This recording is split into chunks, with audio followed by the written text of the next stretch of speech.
Okay, fantastic. Hello, everyone. Welcome to another Friday AMA. It has been a while since we've done one of these, so it is always great to catch up, touch base with our community, and also just give a little bit more insight into what we've been up to over the past few weeks.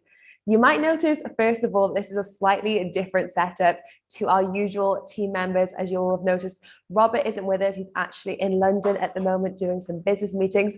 But also we have a very special guest during this AMA. This is the first time Alex Vick, our chairman, has been on the call. So first of all, Alex, thank you so much for joining. Thank you, Jessica. Great, really fun. Great to have you. And you're actually in Colorado at the moment. You're on a little bit of a ski trip. Yeah, well, I'm work and ski, but yes, I love to do a lot of sports, and skiing is one of them. And they haven't had a chance this year, so I needed to squeeze in a week. Amazing. Well, thank you for taking the time to join us for this AMA. We're going to touch base with the team quickly and just have a little bit of an update on what everyone has been up to.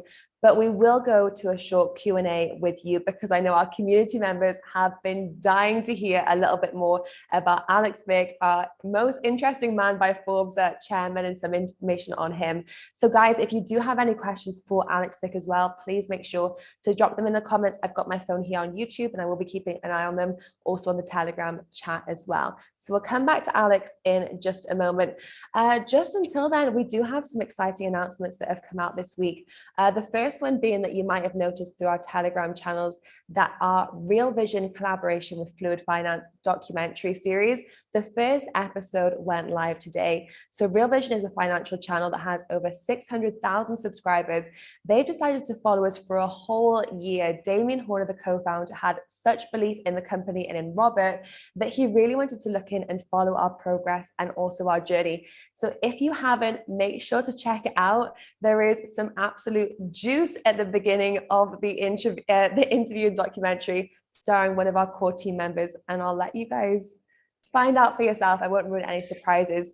We're now going to touch base with some of the team and just hear from them what they've been up to, and also some updates. I know a lot of the community members have been asking about some of the team as well. So Ellie, I'll turn over to you because you do have some quite important, significant news regarding our team, particularly our Russian developers.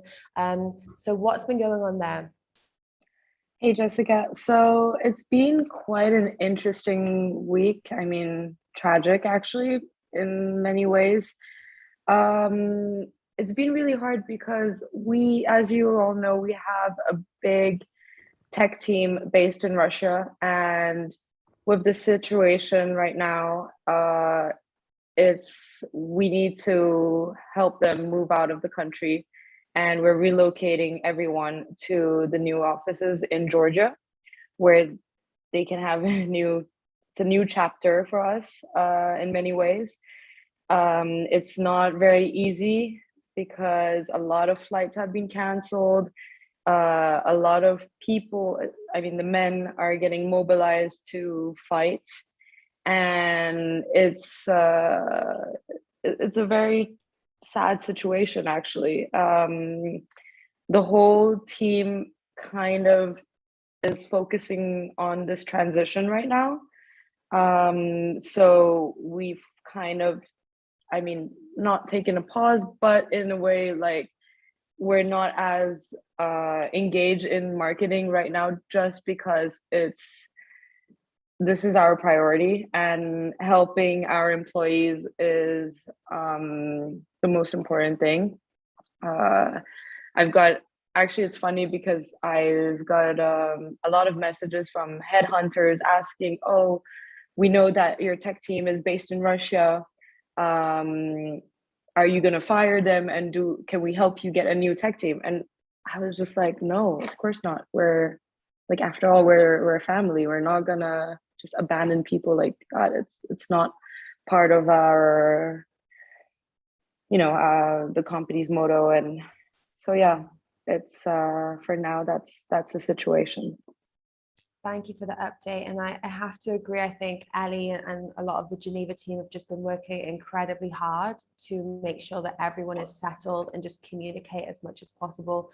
The tech team, considering the circumstances, have been extremely brave. Morale has been amazing on the tech call. So from my side, it's just been such an honor to be with a company where everyone is just motivated to lift each other's spirits, work together in such an extraordinary way, and make sure that this is as comfortable as a situation as it could be, considering the completely terrible circumstances. So a huge testament and thank you goes to Robert, because he's really gone over time and just making sure that everyone is aware of the situation, kept up to date. He's flying out to Georgia, as well as Max, Alex, Ellie, you guys are flying out there as well, just to physically help move, set up the office and make sure that everyone is connected and can resume as much of a sense of normality as soon as possible. So a huge thank you to our community for checking in.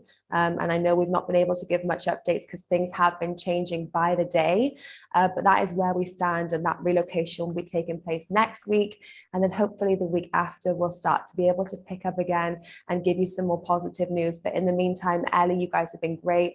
And thank you everyone that has taken the time out. It's really, really great to see. And I wish everyone a safe travels over to Georgia. So now, in light of that, Alex is the one representing the tech team flag today. So we're going to be picking his brains and seeing what's been happening from the tech side of things, because remarkably, the guys have still been on the calls and moving things forward and kind of lighthearted with each other's spirits. Some of the team are in Istanbul at the moment, but they managed to get out of Russia just before they go into Georgia, and they're still in the tech calls. So incredible kind of morale from them. But Alex, how's everything been from a tech standpoint? So tech-wise, I think I spent a lot of time collecting what everyone had been working on since the last AMA, and I've ended up with a huge amount of notes on my iPad here, which if I read through them all, I'll probably bore everyone to death. So I'm going to try and give succinct updates on just what we've been working on. I'm not sure, some things might be in production already, some things might be going into production, some things are still a little way off. I'm not really sure of everything, but I'll just go through what is being worked on. First thing that I think is nearly done is Currency Cloud. They now support currency exchange on the weekends. Previously, we've had to take a little bit of a risk on allowing people to trade currency over the weekend, but once we've enable their feature on production, we just need to do some final production testing. We sort of alleviate that risk, and hopefully it will give users better rates when they exchange currency. I think the biggest feature people are asking for is virtual cards. There's a lot going on with that, both on the back end and the front end. So back end wise, we've got doing a lot of integration with Bond, who will eventually provide our US accounts and therefore US cards. On the front end, the card integration is nearly done. I think most sort of screens are done. There's just a few small ones like freezing the card, which still need to be done, but small things. For going into production with cards, I'm not sure when that is. We will sort of need to do get our own payment terminals to do our testing for that before they go into production. Investments, which is buying ETH or Fluid through the app, which is what I've been looking at. I think the buying ETH through the app, I'm mainly doing the price feeds. So buying ETH through the app is quite easy because we can use Chainlink to get the ETH USD price. For Fluid, it's a bit harder. I'm still trying to figure out a way to get the Fluid price and allow people to buy Fluid through the app and not expose us to, say, a flash loan exploit where someone malicious could pump up the price on Sushi and then dump through the app if the price feed isn't perfect. So I'm mainly just thinking we might have to manually set sort of buy and sell prices just to guarantee we can't be exploited. And I guess for the best, most accurate price, we tell people to use Sushi. Maybe take a little markup because I think that's a lot more understandable than us getting exploited. For fees, people who have been minting and redeeming BUSD, they may have seen the fees were slightly, maybe a few cents off. This is because we were calculating the fees on the front end. This has now been moved to the back end, so it's fully accurate now. I don't think that's in production yet, but it should be very soon. Lots of DeFi things. So I'm moving into more DeFi myself. I've mainly been looking at designing sort of the smart contract for Fluid staking, where people can stake their Fluid to get reductions on fees. And we need to have sort of nice balance, which will allow sort of big whales and little shrimps to, depending on whatever your Fluid holding is, to still benefit from low fees. So potentially you could lock up a big amount of tokens for 30 days, or a smaller amount of tokens for 90 days, and it would give the same sort of effect and give you the reduction in fees. That way, even small holders can participate can benefit from this. A bunch of other small updates. Just looking at them. If you've used our app and you've done any signatures with MetaMask, they'll have a timestamp on the end, and that just increases the security. And generally in the back end, we're doing a lot of refactoring and DevOps to increase our scalability, move everything into even more microservices, so we can meet user demand, which will come in the future, and make it easier to develop, which is great for me. That's all. Awesome. Thank you so much, Alex. Quickly from the marketing side, we have been scaling up. So we are looking at hiring some content writers. Max has been working fantastically with a new video editor. So you can expect to see a lot more content on the YouTube channel in the coming weeks. So make sure if you have not already to subscribe to not miss any more updates. From my side, I'm currently based in Dubai at the moment. So I'm still coordinating with the team in Geneva, but also next week is Meta Week, which is a big conference in Dubai. So I will be there actually speaking on 2 panels on Tuesday on the challenges of on-ramping into the metaverse. And I think that from my side, Fluid is a great solution to that problem. So I'm going to start to introduce and kind of give some highlights to organizations that are already in the crypto, DeFi, play to earn and metaverse space, and hopefully start some collaborations on the way that I'll be able to share with you guys all very soon. But from that side, we've really been just working underway at scaling the marketing department so we can hit all the key achievements that we're looking to in the coming weeks. But I know the main reason that most of you guys are still on the call is to hear from Alex Vick himself. So first of all, Alex, it's been a very exciting few weeks since we launched on Valentine's Day. How have you found everything so far? I mean, I love the value proposition that we're building towards. Obviously, we're just in the early stages, but I want this to be, the center for everybody's finances. I mean, this is really merging crypto monies with real world money, so that so you can use real world money on chain, and you can use on chain money in the real world. You don't need exchanges anymore. You can directly go into the swap markets. You can send money globally instantly, like a WhatsApp message. You can open an account like a WhatsApp account. They're all, in all of that connected to regular banking, so say fintech applications. So you get your entire financial world, crypto and real world merged into one. You're in complete control of your finances. We're driving towards a permissionless system where you are really in control. I like to call it freedom, power to the people. It's an amazing, capability, so that to be able to use the existing infrastructure when you want to, but when you don't want to, you don't have to. You can actually have the freedom to invest and manage your capital as you think best. And that's it, then from the wealthiest person in the world to the poorest person in the world, all of them have the same capability, as long as they have access to the phone and the internet, essentially. So all you really need. So which is really, for me, I think a fundamental change in the way banking and finance will become, over time. Completely agree. And I was having a little bit of a look into kind of your background, and I stumbled across a Forbes cover from 2014. And you're a very interesting guy, but you're also quite a modest man. So you don't really tell us everything that you've been up to from the business world. But I know during the internet boom and surge, you had a very successful organization. So maybe for some of our community members that are watching, a little bit of a background in some of your previous endeavors that have really led you to where you are today. I've been an entrepreneur from I guess I started when I was like 13, 14, but doing all kinds of different things. And so yeah, I've started many companies, run many companies at the same time. I really love doing things, love building things, love being engaged. And in we have built insurance companies, one of the things we were doing in the 90s. And that when the internet came along in for me, it was really like 96. We said, my God, this is an amazing platform to unite all these insurance operations. We have one platform, everybody can work, from the field underwriter to the reinsurance company, all of them can work on the same policies. And we tried to convince our own staff that, hey, you should really use this platform. And people were too busy doing what they were doing normally, so it was difficult. So we ended up selling the businesses and starting a virtual insurance company, which was way too early. But then we really got involved in all kinds of different internet companies. We started, a bunch ourselves, and some of them were successful, some of them were not. But we haven't stopped. We're innovating, starting new things all the time. And when the with the blockchain and Bitcoin came around, I didn't get it, and the idea that you would have a new currency, I always thought currencies were the monopoly of the governments. So I sort of, my son, he like in 2009 or 10, he said, "Hey, Papa, there's a really cool new thing called Bitcoin."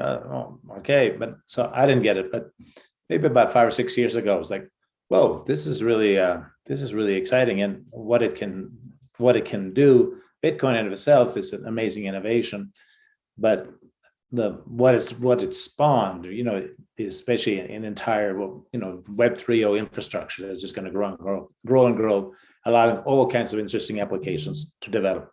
Just like I think what's happened in the internet in the early days, what happened with the phone in the early days, before BlackBerry, before iPhone, the BlackBerry period. There weren't any, it was a messaging device. There weren't many applications on it. And so I think the same thing's happening. But it's the beauty of it is that it's distributed, global, permissionless, and really, gives a lot more people, that brings the creator, the builders closer to their customers. And I think that's super exciting. And it's really interesting that you've said that as well, because a lot of people that have witnessed the internet boom and then this surge from landline phones to smartphones, they say that typically in your lifetime you'll have kind of 2 or 3 of these revolutionary technology advancements. And a lot of people say that blockchain is to par, if not a higher tier of the internet evolution. What would you say? Would you be able to compare it? I mean, it's hard to tell. I mean, obviously, the internet existed for many, many years before the 90s when people started using it, but in a major way. But I think technology is compounding. So when we started trying to build a virtual insurance company on the internet in the late 90s, early 2000s, it was, the technology wasn't available, and it was too slow, and there were all kinds of problems and the adoption to get customers to use it was difficult, right? So, but now it's a little bit. We also started a company called Illuma, which was, a sort of your digital assistant that would download all the content predictably that you would click on. So before you clicked on it, so that you would have, speed up the internet. But also it was hard to get downloads. People were afraid of spyware, malware, Android and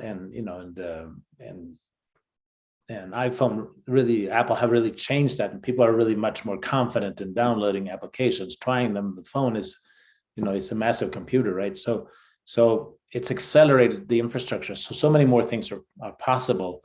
Therefore, the blockchain and so Web3 applications are accelerating faster because there's more of an underlying infrastructure. Absolutely. Now, we do have some questions from the community as well, so I'm going to pick your brains a little bit. And one of the first questions that we've had is to do with you and your network. If you have managed to tell any of your friends or business partners about Fluid, and then what their response has been. I have a waiting list, very, very long waiting list of people wanting to use it. I think everybody is uniformly super excited about the practical implications of it. I live an international life, and many people have a hard time sending money, and from the one country to another, it takes time, it's expensive.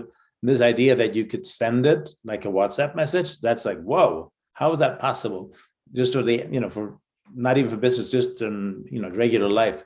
And this whole idea that you can actually have your crypto money usable in daily life, it's also revolutionary for people, because getting in and out of crypto is sometimes a cumbersome process, and here you are in control. You don't have to contact anybody. And then, as the saying goes, if it's not your keys, it's not your money, and you want really to be in control of all your assets.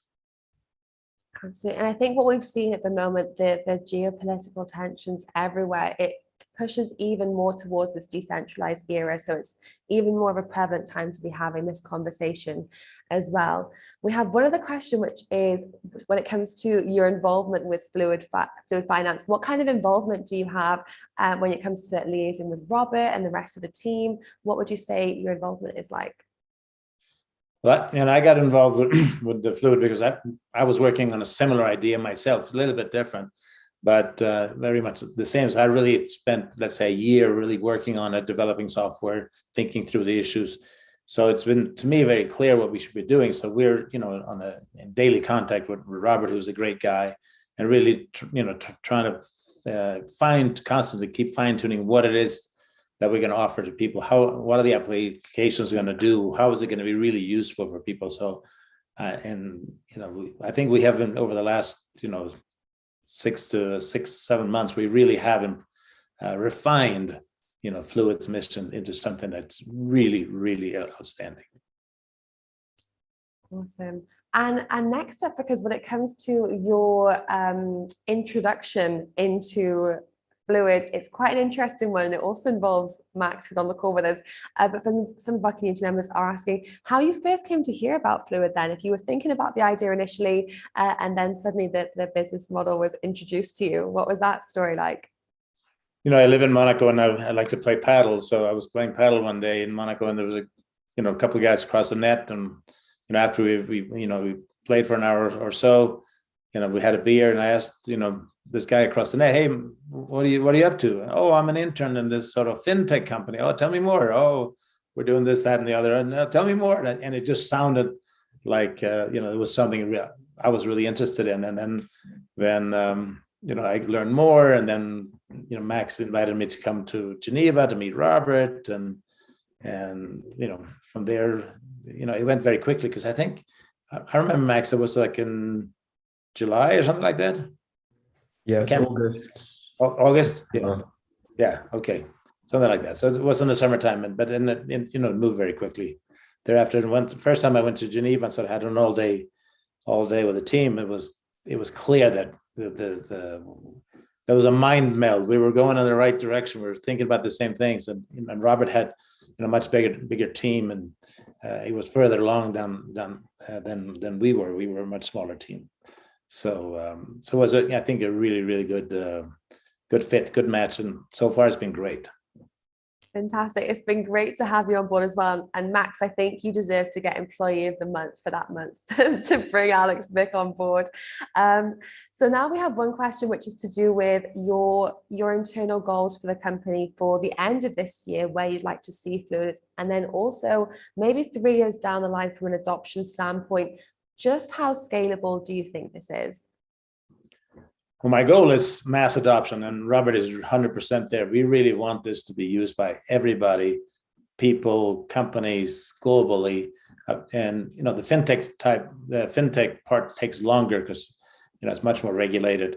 But on the DeFi, on the on-chain, and at Fluid, internally to Fluid, we should have global adoption, by the end of the year. And I want to make DUSD or D Swiss francs or D rubles or D pesos, anything, any real world currency, on chain, so that it's we'll have sort of accounts in virtually every freely tradable currency in the world, and that it'll be used everywhere for daily investments and daily use. And I'm striving to try to make it incredibly good, and the goal is to make it free for most of the applications. So now and I think that's a realistic goal for the end of this year. Fantastic. But with millions and millions of users.